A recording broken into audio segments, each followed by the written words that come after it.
everybody, Prepper003 here today with a very controversial topic for this militia concept video, and that is going to be guerrilla warfare. Now right now I recently posted a comment, well really a post really, in a Facebook post about guerrilla warfare training and militias and what type of training that they do that could work at benefiting their unit into conducting guerrilla warfare operations in a post-SHF scenario, invasion if you will. And most of them pretty much went with the consensus that if you operate using guerrilla warfare tactics, that you're a coward. And I might be, you might think that I'm a coward thinking about this at all, but I'm just going on with the topic. And the thing is that when it comes to militias in general, we do not have the proper logistics or the proper firepower to compare with a conventional military force. What I mean by that is I have not seen a single militia in the United States that has an air force, that has air superiority capabilities, or has a way of taking out air superiority capabilities. We do not have the type of artillery or ordnance to conduct that type of operations that I know of.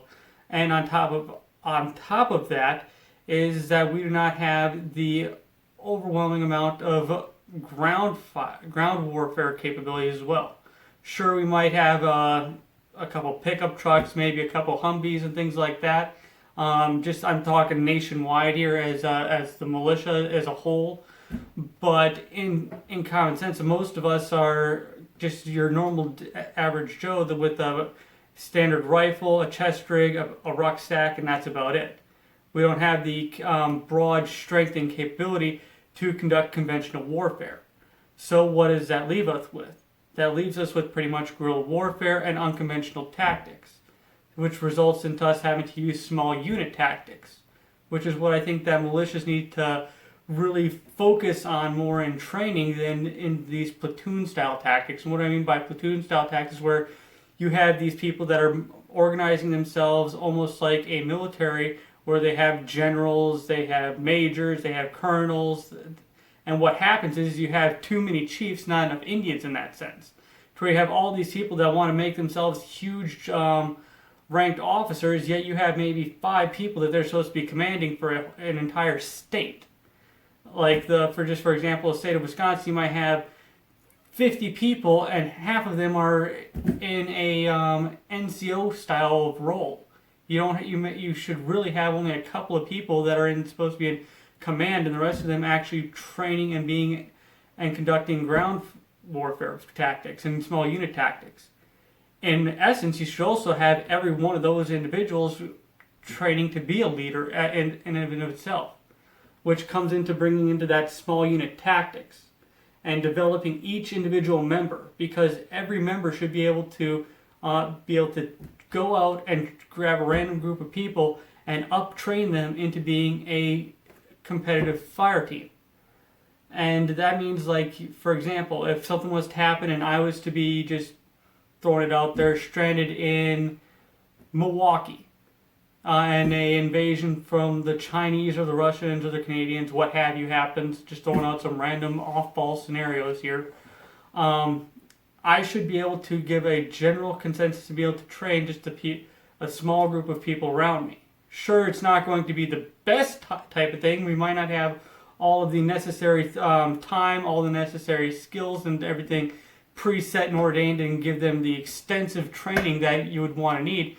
But you can give them the basic rudimentary training on how to operate a basic rifle, how to use proper marksmanship, how to pretty much work, bound, and communicate as a team. Just the bare basic essentials.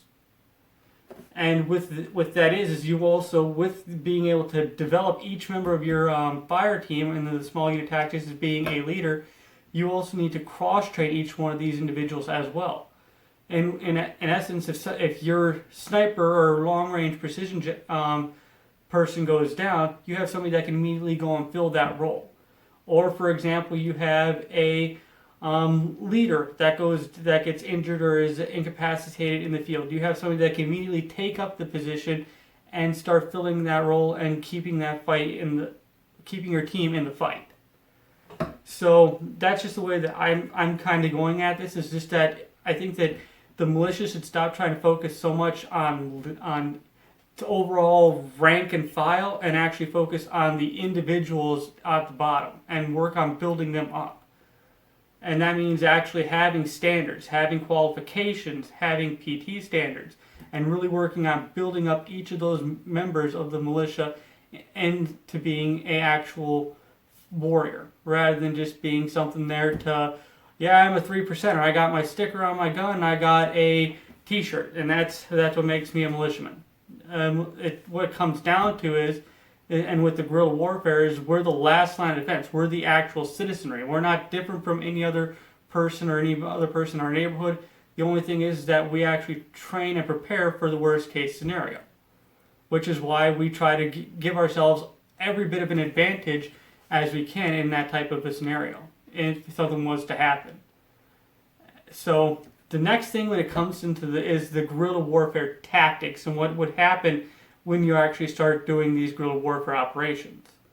And what happens with that is that with doing guerrilla warfare operations, you aren't going to be walking and being in this huge conventional unit.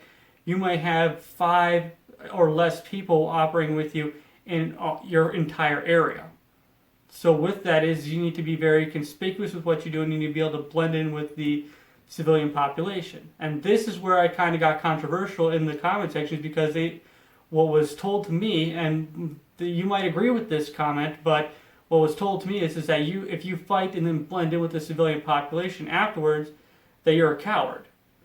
Now, if you think about it, you don't have this large conventional fire and force backing you. You have just yourself and maybe a few supporting civilians in the area. So you might have to survive and to keep that fight going, you might have to back off, blend in with the population, and then come back and to live another day and to fight and to keep that fight going. Because essentially, a guerrilla warfare isn't going to be some large one-shot battle to win it all. It's going to be a grueling, bloody, long, continuous war. And it will be a generational war, depending on what the situation is. As we've seen from the Middle East, you have kids of kids that are still fighting American soldiers overseas. You're having Americans whose grandpa was fighting overseas in the Middle East that are now going and enlisting to fight that same war that's going on. So right now, that's eventually what could happen if a actual invasion or coup d'etat or whatever have you off-ball scenario happens, to where the militia actually starts having to activate and operate in the area. And right now, this is a very, very worst case scenario of the actual militia is having to operate using guerrilla warfare. But I'm just going at it. So what are some things that is going to happen with that? You're going to have the militia actually having to operate and use these tactics in a very specific role. And what that is it's going to be a lot of cat and mouse, hit and run scenarios, kind of like harassing fire.